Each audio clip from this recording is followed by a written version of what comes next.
kama mwalimu afai au aendani na style ya Yanga, unambakisha wa nini? Kwa nini usimfukuze afu mwalimu ukampa timu amalize hata msimu?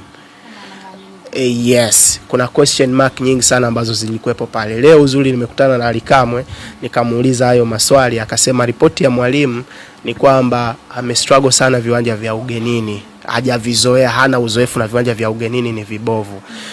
Nikamuuliza Alikamwe, kama mnasema kocha amestruggle viwanja vya ugenini, mbona Yanga mmestruggle dhidi ya Simba New Amani Complex, uwanja ambao ni wa nyumbani kwa sababu mmeutumia kimataifa? Mbona Yanga imestruggle dhidi ya Azam Kapa Stadium, uwanja wenu wa nyumbani? Of course Ali hajanijibu majibu ya kueleweka kiukweli. Yaani bado hajanijibu vizuri majibu kwenye hilo. So kwa sababu Yanga imestruggle home and away. Umeona viwanja vizuri kabisa. Kwenye viwanja vizuri. Alafu nikamuuliza kama kocha kama mnasema kwamba kocha style yake ya ufundishaji ni tofauti na style iliyozoeleka, niambie style ya Yanga iliyokuwepo na style ya huyu kocha ni ipi? Utofauti wake ni upi?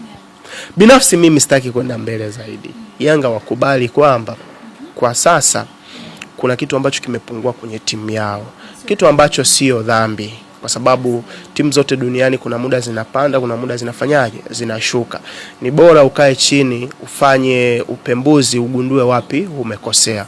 Ukitazama Yanga ya sasa hivi, kabla kumnyoshia kidole moja kwa moja kocha, tunagundua kwamba timu yao kwa sasa kuna maingizo mengi sana ambayo yamekuwa yanaingia ambayo hayaingii moja kwa moja kwenye timu yafanye vizuri.